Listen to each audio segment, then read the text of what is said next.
Good morning. It's good to see everyone out this morning. If you want to go ahead and turn to 1 Corinthians chapter 10. 1 Corinthians chapter 10. 1 Corinthians chapter 10. As I've already indicated, it's good to see everyone out. It's a bit rainy this morning, but just good to have the number that we do. Good to have visitors with us. If you are, you're a delighted guest. We're delighted that you're here. You're an honored guest. We ask that you stick around for just a few moments afterward, that we might get to just talk with you a little bit more, get to know you, and just for a few moments before you leave.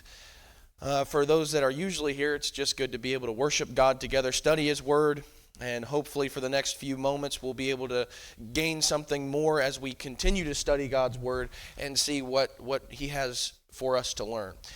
If you want to go ahead and turn to 1 Corinthians chapter 10, beginning in verse 6, I just want to read a few verses here.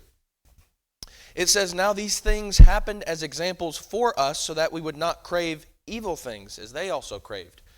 Paul writes to the Corinthians, speaking about their spiritual forefathers, those Israelites that were in the wilderness that God guided. And as he begins to describe what they did and what sins they committed, he says in verse 7, "Do not be idolaters, as some of them were, as it is written, the people sat down to eat and drink and stood up to play. Nor let us act immorally, as some of them did, and 23,000 fell in one day. Nor let us try the Lord, as some of them did, and were destroyed by the serpents. Nor grumble, as some of them did, and were destroyed by the destroyer. Now these things happened to them as an example, and they were written for our instruction, upon whom the ends of the ages have come. Therefore let him who thinks he stand take heed that he does not fall." Now, what he says there in verse 11, upon whom the ends of the ages have come, that is those within this Christian dispensation. That is those who come after the church has been established, those who have come after the gospel has been preached to all the corners of the earth. And so it's talking to us. And so as he's writing to Christians in the first century, he's also writing to Christians in the 21st century. And he says, don't you look like these people. Don't do the same things they did, because they were destroyed. There's a few sins that God talks about here, that Paul talks about here as he's guided by the Holy Spirit. Look at all of the paths that people can take, that the Israelites took, God's people, which led to hell and destruction. And so therefore look at all the things that Paul says we need to be wary of and careful of. There's one thing in particular, though, that I want to focus on for our portion of the study this morning, and that is in verse 10. You notice what he's speaking against there? Don't grumble, as some of them did, and were destroyed by the destroyer. These people were destroyed for what? For grumbling. And we're going to look at a few passages where you see the consequences and how dire they were, and therefore how seriously God looked at this kind of sin. Just grumbling. I think a lot of times when we think about complaining, murmuring, grumbling, as your translations may say, we look at that and we say, it's not really that big of a deal. What does it say at the end of verse 10 again? But that they were destroyed by the destroyer. It seems like God thinks that this is a pretty big deal. And so let's look at why God speaks so seriously about this particular sin as we look at specifically, especially the congregation that wandered through the wilderness, the Israelites that God was guiding for 40 years, and all of the many times that they grumbled really against him. And we'll make that point as we continue on. But let's just think about this for a moment as we think about how seriously God speaks of and looks at the sin of complaining and grumbling. Turn over to Numbers chapter 16. Numbers chapter 16. This is the story of Korah's rebellion. And just for the first few moments, I want to look at just a few things that you see here in Korah's rebellion, because I think that it really just gives us a good example of how complainers are today. I don't really think much has changed. When you look over at Numbers chapter 16 in verse 1, it says, "Now Korah, the son of Izhar, the son of Kohath, the son of Levi, with Dathan and Abiram, the sons of Eliab, and On, the son of Peleth, sons of Reuben, took action." Now we're going to stop. I know it's in the middle of a sentence there, but we're going to stop there. What does this look like when you have a complainer, a grumbler, a murmurer in God's congregation, in the assembly of God? Well, this looks like, for one, someone who seeks others to complain with. Just from the very beginning, there's going to be more people that come into this. But just from the very beginning, what does Korah do? It says that he takes a few people, Dathan and Abiram, and usually those three names are the ones that are most associated with or at least most of the blame in this rebellion and receive much of the most immediate consequences that God sends for this rebellion. But it says that they took action together. From the very outset, what you find is that a complainer is someone who goes and seeks others to complain with. It's someone who seeks others to try and maybe sympathize with their complaint. One of the most annoying things today in our culture are the people that, we're all about looking for truth, right? We're all about getting down to the facts and looking at the reality. But most of the time, what you see in our culture is people who just go to an echo chamber.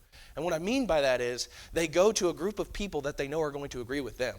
Or they go to a group of people that they know are only going to be the yes men, that are only going to hype them up or edify them in what they're doing, whether it's bad or not. And so what do? They go to the same people that they always do that they know are just going to listen. And I say on either end, I don't think that's a good thing. Whether you're the complainer or the one who allows that. Now, we're going to talk more about this. I don't think that there's no room to maybe voice some issues that we may have. In fact, we're going to end with how do we voice this appropriately? But this ain't it. When you just go and you try to spread strife about a brother or a sister in the congregation, or when you go and you just really, you don't care about what contention may arise from this. You're just going to complain without anything to add except for your issues. We're following after the spirit of Korah, Dathan, and Abiram. We're following after the same kind of sin that God says it will be destroyed by the destroyer. And so, first of all, it's someone who seeks to complain with others. Now, not only that, but in verse 2, continuing on, they took action and they rose up before Moses together with some of the sons of Israel, 250 leaders of the congregation chosen in the assembly, men of renown. So not only was Korah okay with just taking Dathan and Abiram on with him and a few other people that probably were close associates, close friends, but now he's gone to others and he's spreading the desire to complain with others. He encourages others to complain. There's a lot of things that we need to be about encouraging one another of and for. We need to be edifying one another to study the scriptures more. We need to be edifying one another more to evangelize in the community. We need to be edifying and encouraging one another to do a lot of things. This, though, this is a serious problem. But you do see this quite often. People that have an issue with the way something's going, people that may have an issue with another brother or sister in Christ, and they go to someone maybe naive. They go to someone that has really no business knowing any of this information, and they start saying, what do you think about this guy? Or what do you think about this woman? Did you hear about this? I mean, doesn't this just get you fuming? Now, I'll just say, as I go through all this, one of the reasons that I go through this lesson is because I think I need this as well. I think this is something that I sometimes struggle with. Because especially as a preacher, you know that there are sometimes criticisms that come and you get a little bit frustrated. It's very easy to fall into that trap. Christians cannot be the kind of people that fall into this trap. It needs to be that when people come in to this congregation, they see a group of people that don't fall prey to the same easy temptations that everyone else does, but rather people that bear with one another. This is not someone who bears with one another. It's someone who is causing strife, and it's someone who is purposefully causing strife.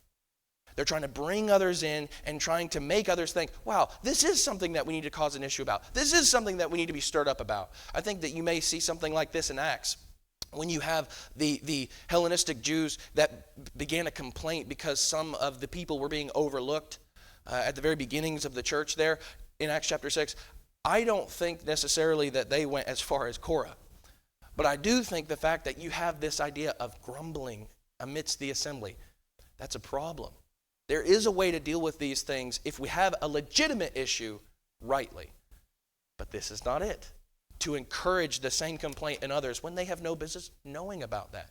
And so just following after the spirit of Korah and the rest of his acolytes. But then you continue in verse 3. Not only do they seek others to complain with, the same accomplices that they have, not only do they encourage others to complain, but in verse 3, they assembled together against Moses and Aaron and said to them, you have gone far enough, for all the congregation are holy, every one of them, and the Lord is in their midst.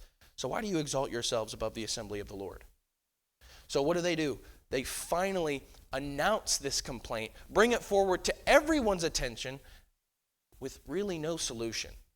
All they're trying to do is cause enough strife to get people to look at Moses and look at Aaron and say, you know what? I don't think I want to follow them anymore. I'm pretty sure I know what Korah wants here. It seems pretty certainly that he wants the priesthood that Aaron had, that he wants the same kind of leadership that Moses had. They were already blessed as this specific tribe of Levi. These people were already blessed more than most of Israel because they were actually able to participate in a little bit more in the tabernacle worship and then later on the temple worship. They were able to aid in that. And so they had a lot of blessings being of the tribe of Levi, but it wasn't enough for these individuals. And so it does seem that they're trying to just create enough chaos to get these people out of the way. And then when the vacuum of power, vacuum of leadership comes, hey, you know what? This guy spoke up some time ago. This guy is actually someone that has displayed some leadership capabilities. And I think this is what complainers do as well. What they tend to do is create enough chaos. They intend to disrupt the peace of the congregation enough so that way there's some damage done. At least they've gotten the person that they don't like out of the way or the issue that they don't like out of the way. And then what happens? They come up and they prop themselves up. Oh, me? When people point and say, that guy, we want, oh, really, me? Oh, you shouldn't say that. But this is the spirit of a complainer. Someone who comes and gives a complaint after complaint after complaint with no solutions and no intention to try to make things better. So this is, I think, just a very brief and I think helpful list of what a complainer looks like, a grumbler looks like, that God says it cannot be a part of my people, that God says it will be judged and dealt with. So that's what it looks like. Now I want to show what it leads to, because I think this is maybe more terrifying. Because ultimately, as we already read in 1 Corinthians chapter 10 and verse 10, he says they were destroyed by the destroyer. Ultimately, this leads to death. It leads to destruction. God says that grumbling, complaining, if not dealt with properly, will send you to hell. It will send me to hell if it's not something that I repent of, if I've participated in it. Go over to James chapter 5. James chapter 5. James chapter 5 and verse 9. James says at the very end of this epistle, and he's already dealt with a few times the strife and contention that's come up between brethren, and he says that they are slanderers, they're murderers in chapter 4. They have conflicts and quarrels that should not be a part of the church. At the very end of this epistle, he says, do not complain, brethren, against one another, so that you yourselves may not what? So that you yourselves may not be judged. Behold, the judge is standing right at the door. What ominous message, what an ominous warning, that remember that by the standard that you judge others, you will be judged. And so you better show some mercy, and you better be pretty forgiving, because you want that same mercy and you want that same graciousness and forgiveness from God, the one who will judge us all. And so it's something that is going to lead ultimately to hell. Turn over to Philippians chapter 2. Philippians chapter 2 in verse 13. Philippians chapter 2 in verse 14 rather. Philippians chapter 2 and verse 14, it says, do all things without grumbling or disputing, so that you will prove yourselves to be blameless and innocent, children of God above reproach in the midst of a crooked and perverse generation, among whom you appear as lights in the world, holding fast the word of life, so that in the day of Christ I will have reason to glory, because I did not run in vain nor toil in vain. Now, what's interesting about this is we start with the command in verse 14. Don't grumble, don't dispute. That shouldn't be a part of any of the church whatsoever. So that what? So that you will prove yourselves to be blameless and innocent. We are supposed to be a city set on a hill. We are supposed to be a beacon to the world around us. And when we are doing, good works in God's name, and when we are evangelizing, and when we are maybe coming to the Bible studies, and we are participating in the worship, we're doing good, godly things. But when we participate in a sin such as complaining, just like it reminds me of a lot of what Paul says in 1 Corinthians chapter 13, that if you do these things without love, it's moot. It doesn't matter. It nullifies all the good you've done. And in the same way, that's what we do when we complain. We may be very active in a lot of good things, but complaining undoes the good work that we might be doing. Peter says in 1 Peter chapter 4 and verse 9 that we're to be hospitable to one another without complaint. Why? Because if you're hospitable to somebody, you have them into your house, and all you do is complain about them being in your house the entire time. Are you really that hospitable? Not at all. And so it undoes all of the good that you're doing. And so we can't think that we're safe just because, hey, I'm still coming to services every week.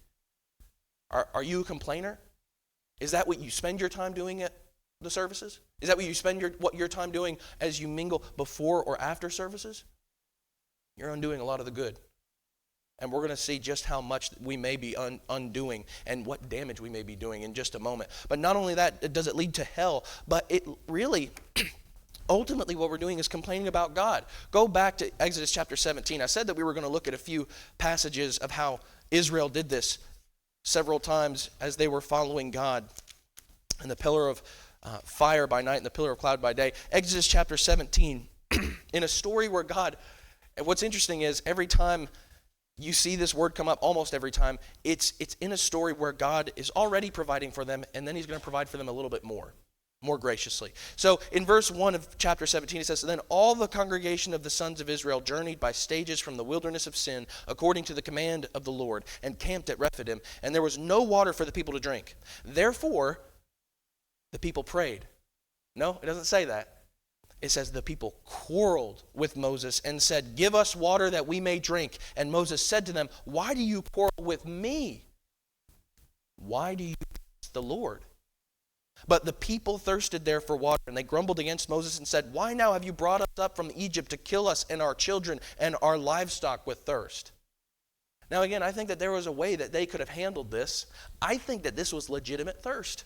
I think that the Israelites experienced thirst the way most of us just never will throughout this lifetime. But even in that case, this was not the way to deal with it. To quarrel with God's chosen leader. To test God, Moses says. That's what I like about this passage in particular.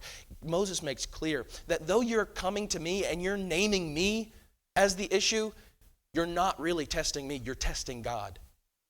And isn't that just the case over and over again throughout the scriptures? They thought that they were just complaining about Moses, but they were really complaining and testing God. And how do we do this today? Simply by complaining about God's people or God's decrees. Incessantly. Instead of maybe praying for them. Instead of maybe trying to address the issue. All we're doing is just complaining. Going to cause more strife, going to cause more issues because, hey, it's just not worth it. I'd rather just do this than actually have a conversation with them. And this really just leads to further testing of God. If you just look at their history, go over to, turn the page to Exodus chapter 16, just a page prior, Exodus chapter 16.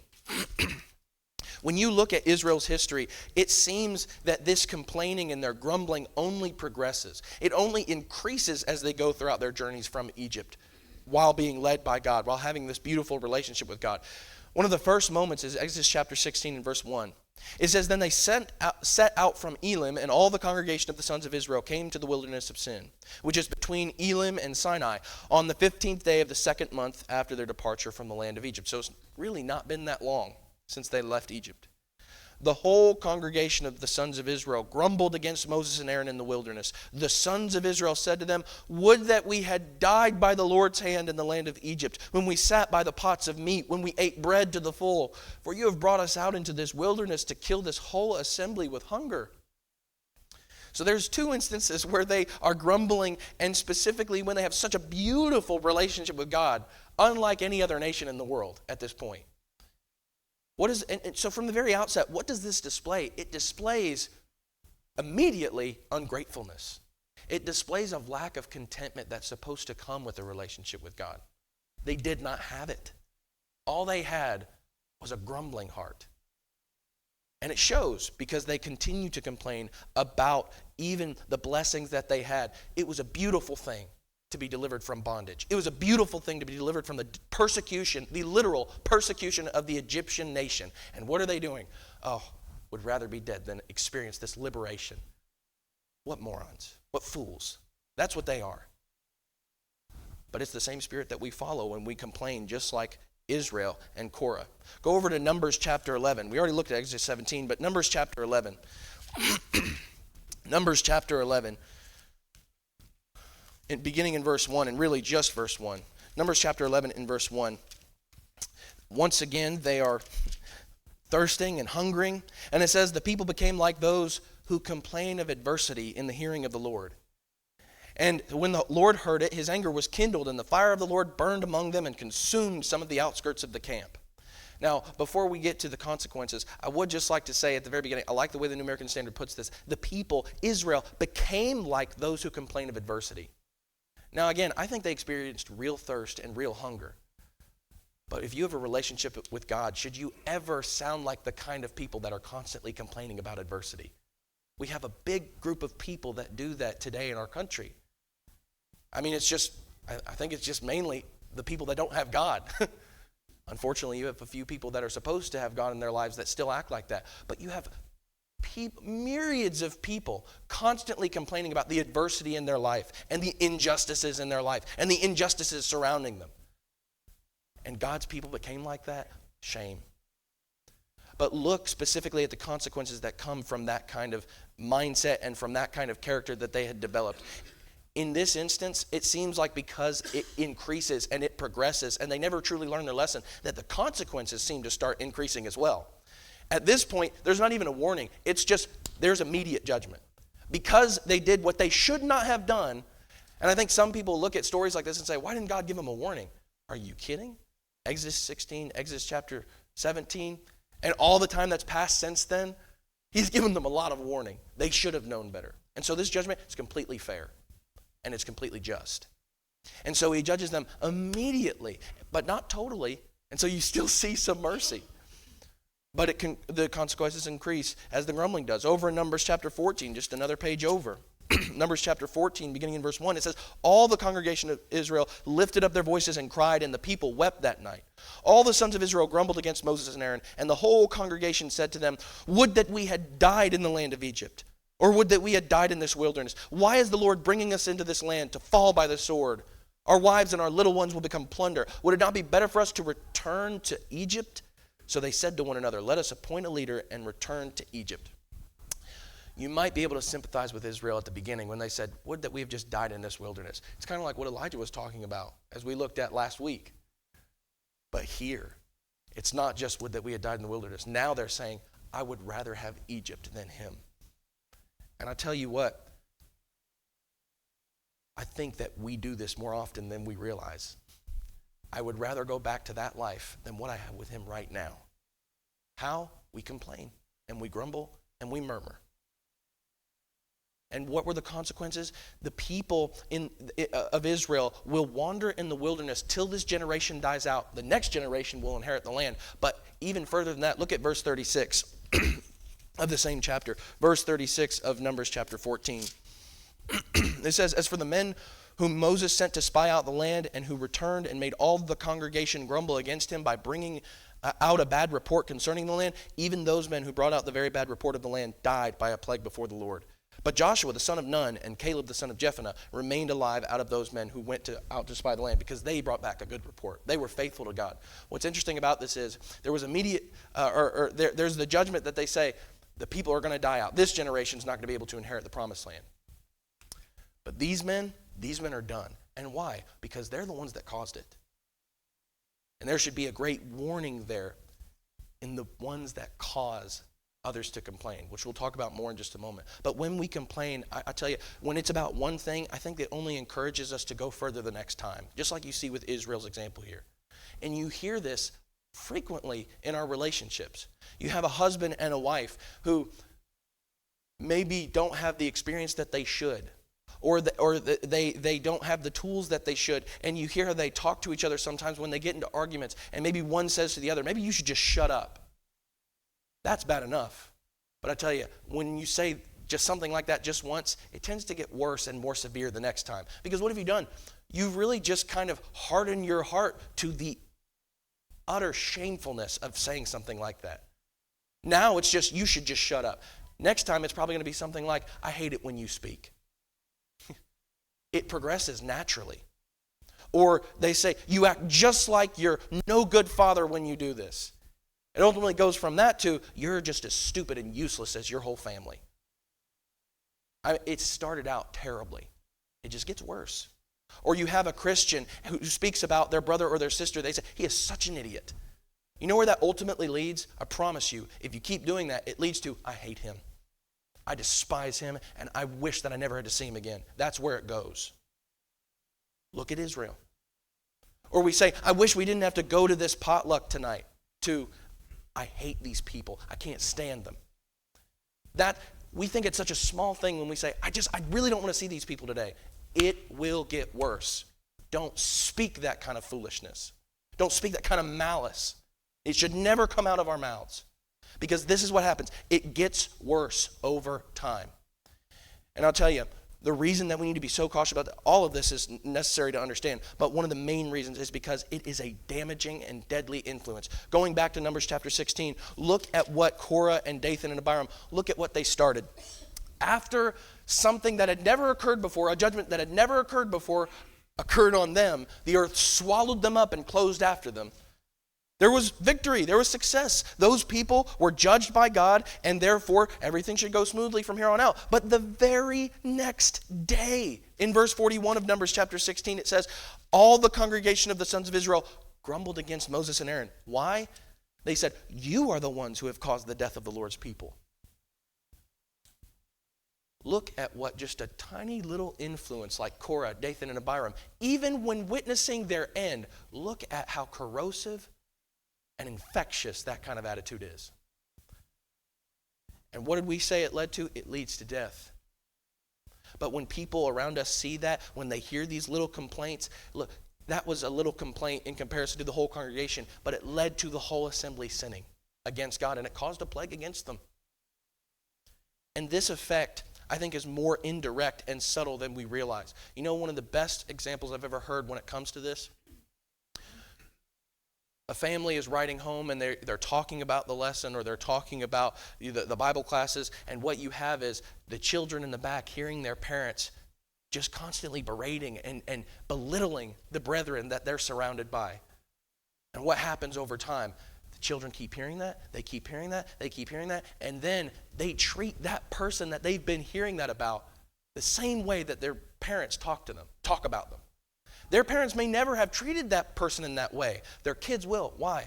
Because why would they treat that person so well? Why would they treat them courteously or respectfully?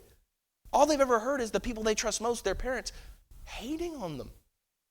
And it's not just that. Don't think that if you don't have kids, and don't think that if you don't have close relatives surrounding you, don't think that it's still not just as infectious when your brethren hear you just a pew off. Have we gotten into conversations with someone where we don't think anybody's listening, but then we get a little angry and we just don't care who hears? That hurts. That hurts more than just you and the person you're speaking to. It hurts everyone that's listening. And so don't think that because you may go in a corner, don't think because you pull someone aside that that's not doing anything. It's doing a lot. Just like Korah, we're infecting people and we're corroding at their holiness and their purity, and we're making things worse. Complaining will always lead people away from a relationship with God. We need to be so careful that the attitude that we are infecting people with is a positive one, not something as silly and awful as this. So finally, I want to end with what can we do? We talked about what it looks like. We talked about what it leads to. Now I want to say, what can we do? I'll tell you, I think that there is room for us to voice our opinions. I think there's room for us to voice the issues that we have with brethren, the issues that we have maybe with how things are going. It's not the way Korah did it, and it's not the way that we've read about so far. So what are we supposed to do? And really what I want to do is take a page out of John Dryden's book and end with a challenge. If you have an issue, I'm talking about you. Yes, you, not anybody else, you. If you have an issue, instead of announcing it with malice as Korah did, I would say humbly bring it forth with a solution. Don't just complain without any answer. Don't just bring a problem without any way to solve it. I think that's one of the best ways that we can help ourselves in this. Before you even voice your issue, I would say, do I have a good way to solve this? Do I have a good solution for this? If I don't, probably best to keep my mouth shut, isn't it? Because we've already seen the consequences. And it's too great for us to go forward. So if you do have an issue, try to think of a solution and then bring it with that solution. Say, I think I've seen a problem here. I think this is a way to fix it. That's a good way of addressing the issues that we may have. I'm not saying don't address anything, because I think that makes things worse. But this is how we address it. Do it with God in mind, and do it just like we see in Acts chapter 6. In Acts chapter 6, those people that were grumbling, who was it that had to find men among them to take care of these needs? It was the brethren that were complaining. The apostle said, hey, you fix it. You figure it out. You find men among yourselves that have these qualifications, and then you get it done. And look what they did, and look how beautifully that ended. That's the way to do it. Christians come with solutions. Christians go forward with those solutions. So if we have an issue, let's try it at the very least to come up with a solution ourselves and not just complain about it. Or maybe you have an issue with a Christian here. Maybe you have an issue with your spouse. If that's the case for you, this week, instead of voicing it, as I just said a moment ago, instead of voicing it immediately with the wittiest comment that we can, pray for them first. Pray immediately. We're so quick to speak and slow to hear. God says we need to be slow to speak, quick to hear. And we need to be quicker to pray to God. And do this, I would say, every single time you have a complaint.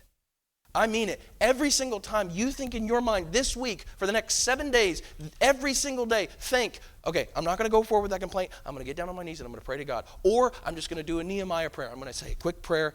Please help me not to have animus feelings. Please help me not to be negative. Please help me not to be cynical. Please help me to not look like the rest of the world around me. Help me to look more like you. And what does God look like? The standard of mercy, the standard of forgiveness, the standard of love. So first of all, pray. Now, I think that sometimes, I've heard people say that, give that point before, and sometimes people will object, and maybe they're joking. I think it's a bit of a nasty joke or a nasty objection, but people might say, well, then I might just be praying all day. Honestly, good for you, because it sounds like you need it. If you seriously have an issue all day, you may be the very problem.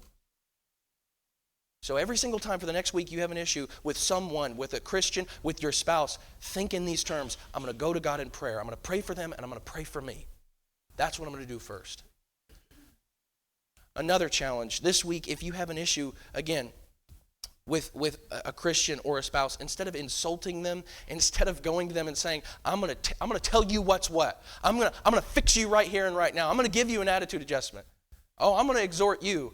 Okay. Exhort them scripturally, not the way you mean. Go to them, and if there actually is a problem between you, do what Jesus says in Matthew chapter 18. You go to them and get it fixed. Or in Matthew chapter 5, if you think it's something you did, fix it anyway. You're still going. I've noticed that there's an issue between us. I noticed that there's a shift in your personality towards me. I noticed that there's a shift in how you've been talking to me. I just wanted to make sure that everything was okay between us. That's a good way to go about it. You know what's not a good way to go about it? Well, what's your problem, sunshine? You ever heard somebody do that? You ever had somebody do that to you? I'll tell you what, people do that to me. I'm like, guess what? You ain't getting nothing from me. And unfortunately, a lot of times that means the same love that I need to be showing. That's not the way we approach it. We approach them and we say, what can I do? How can I serve you to get this right? And beyond that, beyond just going to them and trying to make things right, I would say if you have an issue with somebody, go to them with an encouragement. Go to them not just with all the issues you have. Think beforehand and say, what are some things that I appreciate about them? Again, if you're the kind of person that says, I don't think there's anything I appreciate about them. Again, you may be the problem.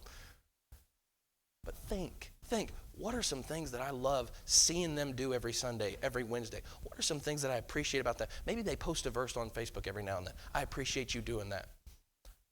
Maybe it's their infectious attitude of contentment that we should have and that we've talked about throughout this lesson. Maybe that's what we need to go to them with. But go to them with an encouragement and say, I love this about you. And honestly, it's something that I wish that I could embody myself. Don't just go with a list of grievances and act like they need to obey your every beck and call. No, this is a two-way street. We need to come, and frankly, if we're going to them, just like we were just talking about Matthew chapter 18, Matthew chapter 5, we need to be ready for them to come back with, I think you're the one with the problem. Are you willing to make things right? Are you willing to get peace for God? Then you're going to be willing to listen. So I would challenge all of us, challenge myself this week. I promise you, I'm not just preaching to you, I'm preaching to me. We all need this. Make sure that, as Paul was talking about in Philippians chapter 2, that as we're doing the good works that we are doing, that as we are doing God's work, that we are not sullying that work and nullifying that work, making it void by acting like the rest of the world around us, complaining and grumbling and disputing with everyone, particularly those that we're supposed to be closest with. Let's be that example this week. Let's be that example to one another. Let's be that example to those that don't have God. And let's show everyone around us what it means to look like Christ. Don't you like that? I think that's a beautiful invitation. In fact, it's the gospel invitation. That's what God asks each and every one of us to do. If you're a Christian and you've gone astray from that path, walking after the footprints of Jesus, he says you need to come back. Keep looking more like me. If you're not a Christian, he says, that's what I want ultimately, for you to look like me. I want you to be merciful as I am. I want you to be forgiving as I am. I want you to be loving as I am. I want you to make the choices that I do. Think the way I do. And I tell you, when you look at the character of Jesus, when you just read about him as we've been doing in the Bible class, doesn't that just fill you with some level of excitement and joy to look more like Jesus? I'll take that over any other invitation the world gives us today. Are you willing to follow after him? Are you willing to become a servant, a disciple? You can make that happen this morning. If you're subject to the invitation of Christ by any means, please come forward. Let your need be made known as we stand and as we sing.